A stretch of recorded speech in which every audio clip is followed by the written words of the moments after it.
Brand AP నుంచి మనం మొదలు పెడదాము. వైసీపీ హయాంలో ఉన్నప్పుడు ఆర్థిక పరిస్థితి అంతా కూడా దిగజారిపోయింది, విధ్వంసానికి గురైంది. సో మేము వచ్చిన తర్వాత ఒక స్టేజ్లో మేము దీన్ని నిలబెట్టామని శ్వేతపత్రాలు కూడా విడుదల చేస్తామని చెప్పేసి చాలా విషయాలు ఇవాళ ఒక ప్రజెంటేషన్ ఇచ్చారు సీఎం చంద్రబాబు నాయుడు. ఏమంటారు మరి, మీ వల్లే ఏపీ బ్రాండ్ దెబ్బతిన్నది అన్న ఆరోపణలపైన మీ స్పందన ఏంటి? నమస్కారం మేడం, మీకు కనున్న పెద్దలకి ప్రేక్షకులకు నా నమస్కారం. పూర్తి చేసిన పనులు ఇన్ని అని చెప్తున్నారు. ఓకే, ఇప్పుడు మస్తాన్ గారు అడిగారు, ప్రజలు కూడా అడిగే క్వశ్చన్ ఏంటంటే, మీరు ఇన్ని అభివృద్ధి పనులు చేసినప్పుడు మరి మీకెందుకు 11 సీట్లు వచ్చాయి? దీనికి ఎప్పుడైనా మీరు ఆన్సర్ చేశారా? సరే, ఇప్పుడైనా ఈ డిబేట్లో మీరు ఆన్సర్ చేయండి. మీకు ఎందుకు, సరే మేము అన్ని పనులు చేశాము, అసలు మా రాష్ట్ర పాలనలోనే అభివృద్ధి బాగా జరిగింది అనుకున్నప్పుడు మళ్ళీ మీరే వచ్చేవాళ్ళు కదా అధికారంలోకి, మీకెందుకు మరీ 11 సీట్లకి మీరు పరిమితం అయిపోయారు? సరే, ఎక్కడ తప్పు జరిగింది చెప్పండి. వైఎస్ఆర్సీపీ పార్టీ ఓడిపోలేదు, వైఎస్ఆర్సీపీని ఈసీ ఓడించింది. వైఎస్ఆర్సీపీ ఎన్నికల్లో 1,32,00,000 ఓట్లు వచ్చాయి మేడం. వైఎస్ఆర్సీపీకి వచ్చిన ఓట్లు 1,32,000 కోట్లు, 1,32,000 మేడం. అదే 1,32,00,000 వైఎస్ఆర్సీపీకి వస్తే టీడీపీకి వచ్చిన ఓట్లు ఎన్ని మేడం? 1,52,00,000. వాళ్లకు మాకు వచ్చిన డిఫరెన్స్ అంటే కేవలం 20 లక్షల ఓట్లు మాత్రమే. అయితే ఈసీ అనే దుర్మార్గ వ్యవస్థ, అదొక స్వతంత్ర వ్యవస్థ ఉండి కూడా ఎన్నికలు జరిగినప్పుడు 5 నుండి రాత్రి 2 గంటల వరకు జరిగినటువంటి ఓటింగ్ లో కనీసం ఎక్కడ ఒక వీడియో విడుదల చేయలేదు, కనీసం ఒక ఫోటో పెట్టలేదు, కనీసం లైన్ లో ఉన్న ఎంతమంది ఉన్నారు వాళ్ళ కనీసం ఫోటోలు లేవు. అంటే వీళ్ళు ఇక్కడ ఈసీ మేనేజ్ చేసింది, ఇక్కడ వైఎస్ఆర్సీకి ఓడిపోయేదానికి ఇక్కడ ఈసీ మేనేజ్ చేసింది అనేది ఎటువంటి సందేహం లేదు. మేమేంటి మేడం, 11 సీట్లు వచ్చేది మాకు, మేము గెలిచిన సీట్లు 114 సీట్లు. ప్రభాకర్ గారు క్లియర్ గా లెక్కలతో సహా చెప్పారు. ఈరోజు ఆర్థిక మంత్రి, బీజేపీ ఆర్థిక మంత్రి కేంద్రంలో నిర్మలా సీతారామన్ గారి భర్త క్లియర్ గా చెప్పారు, ఇక్కడ దుర్గం జరిగింది, ఎన్నికల్లో మోసాలు జరిగాయి, ఈసీ తప్పుడు విధానాలు జరిగాయి. మేడం, ఎక్కడైనా ఎన్నికలు జరిగితే వివిప్యాట్లు 42 రోజుల వరకు భద్రపరుస్తారు. మరి ఆంధ్రప్రదేశ్ లో కేవలం 7 రోజుల్లోనే వివిప్యాట్ ధ్వంసం చేసేస్తారు. ఎందుకు ఆ రోజు ఎన్నికల్లో ఓడిపోయిన వాళ్ళు రెగ్యులర్ గా చెప్పే ఆన్సర్ ఇదే. మస్తాన్ గారు, మనకి ఎందుకు వైసీపీ 11 సీట్లకే పరిమితమైంది అనే దానికి మస్తాన్ గారు మనకు ఆన్సర్ దొరికింది. సో మనం ఇది రెగ్యులర్ గా వినే ఆన్సరే కదా, మీరేమంటారు మస్తాన్ గారు? సరే, ఇప్పుడు మనం అనుకున్నాం కదా, ఎప్పుడు మీరు కూడా అన్నారు ఎప్పుడు వైసీపీ దీనికి ఆన్సర్ చేయలేదని, ఇప్పుడు ఆన్సర్ చేశారు వాళ్ళు. కనీసం ఒక్క వీడియో చూపించారా? లైన్ లో ఇంతమంది పలానా బూతులు ఇంతమంది చూపించారా?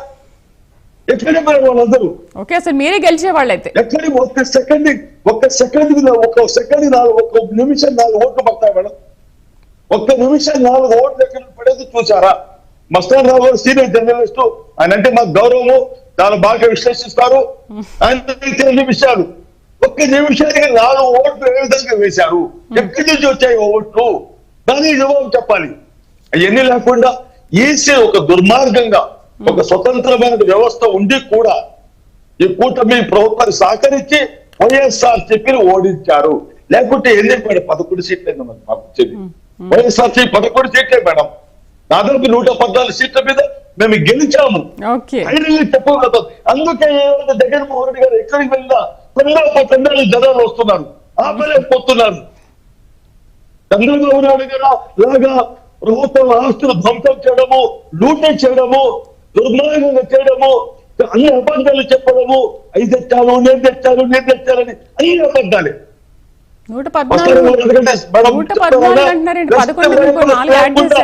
అమరావతిలో పోయే ఛాన్స్ ఉందా? అదే తలమానికం అమరావతికి వెస్ట్ బైపాస్ అవునా కాదా? దానికి జవాబు చెప్పాలి. రాళ్ళ మీద బొమ్మలు వేసుకున్నారు, సర్వే తప్పుడు లెక్క చూపించారు, అన్ని అబద్ధాలు చెప్పారు. మనం ఎంత బాగా జగన్మోహన్ రెడ్డి గారు భూ సర్వే చేయించారో, 100 సంవత్సరాల తర్వాత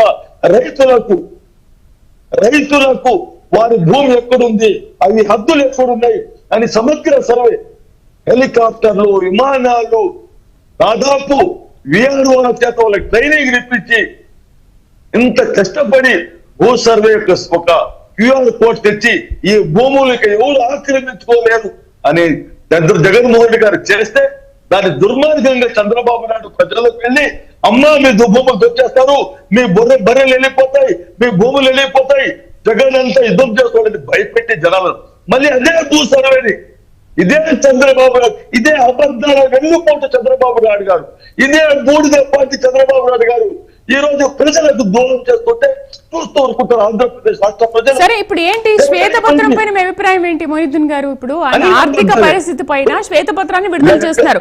అసలు మీ ప్రభుత్వ హయాంలో ఎంతవరకు ఆర్థిక పరిస్థితి బాగుంది, కూటమి ప్రభుత్వం వచ్చిన తర్వాత ఆర్థిక పరిస్థితి ఎలా ఉందనే దానిపైన శ్వేతపత్రం రిలీజ్ చేసి చెప్తున్నారు కదా. కోవిడ్ 2 సంవత్సరం ఉన్నప్పటికీ కూడా వసతి దీవెన, ఫీజు రీఎంబర్స్మెంట్, ఆడబిడ్డ నిధి, చేయూత, సరే ఇప్పుడు మీరు పూర్తి చేసినవి చెప్తున్నారు. ఒక్కసారి పూర్తి చేయడం కూడా మనం మాట్లాడదాం. మొహిద్దీన్ గారు, ఒక్కసారి పూర్తి చేయండి. మీ మీద ప్రధాన విమర్శలు, ఆరోపణలు వచ్చిన వాటి గురించి కూడా మనం మాట్లాడదాం. ఓకే, మీ హయాంలో అసలు పూర్తి చేయని పనులు ఏమో ఉన్నాయి? పోలవరం ఒకటి పూర్తి కాలేదు, అమరావతి అనేది పూర్తి కాలేదు, భోగాపురం విమానాశ్రయం అనేది పూర్తి కాలేదు. పూర్తి చేస్తామని అయ్యా చంద్రబాబు నాయుడు వైఎస్ఆర్సీపీ డైరెక్ట్ అడుగుతున్నది. మీకు దమ్ము ధైర్యం ఉంటే, టీడీపీ వారికి దమ్ము ధైర్యం ఉంటే 45.70 మీటర్లు పోలవరం ప్రాజెక్టు ఒక్క ఇంత తగ్గినా కూడా ఆంధ్ర రాష్ట్ర ప్రజలు ఒప్పుకోరు. 45.70 మీటర్లు ఈరోజు చంద్రబాబు కంటే పోలవరం ఎంత పెరుగుతుందా? 41.15 మీటర్లు మాత్రమే.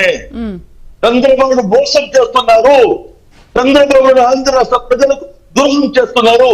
ఏ విధంగా అయితే విద్యార్థులకు మీకు నిరుద్యోగ భృతి ఇస్తామని చెప్పి ఎగ్గొట్టారు, నీకు 15,000 ఆడబిడ్డలు మోసం చేసి ఓట్లు వేయించుకున్నారు. అదే విధంగా ఈ రోజు చంద్రబాబు నాయుడు గారు పోలవరం ప్రాజెక్టు పూర్తి చేస్తామంటున్నారు. అయ్యా చంద్రబాబు నాయుడు గారు, మీరు ముందు శ్వేతపత్రం విడుదల చేయండి. మీరు పోలవరం పైన ఎన్ని మీటర్లు ఎత్తు పెంచుతున్నారు, ఎన్ని మీటర్లు తగ్గిస్తున్నారు? మీరు 45.70 నుండి 41.15 మీటర్లకు మీరు కుదిస్తున్నారు లేదా? ప్రజలకు బహిరంగంగా చెప్పాలి. లేకపోతే నేను రాష్ట్ర ప్రజలకు చేతులెత్తి మొక్కుతున్నాను. ఇందులో ఒక్క మీటర్ కూడా తగ్గిన పోలవరం ప్రాజెక్టుపై దానికి శిక్ష అర్హుడు చంద్రబాబు నాయుడు మాత్రమే. ఈ రాష్ట్ర ప్రజలకు ఈ రాష్ట్ర రైతులు ఎంత మాత్రం సహించేది లేదని. టీడీపీ వాళ్ళు ఉంటే మీకు చాలా మంచి ఆన్సర్ ఇచ్చేవాళ్ళు, కొంచెం స్ట్రక్ అయిపోయారు. రైట్, మస్తాన్ గారు, మీరే టీడీపీ వాళ్ళ గురించి కూడా మీరే ఒకసారి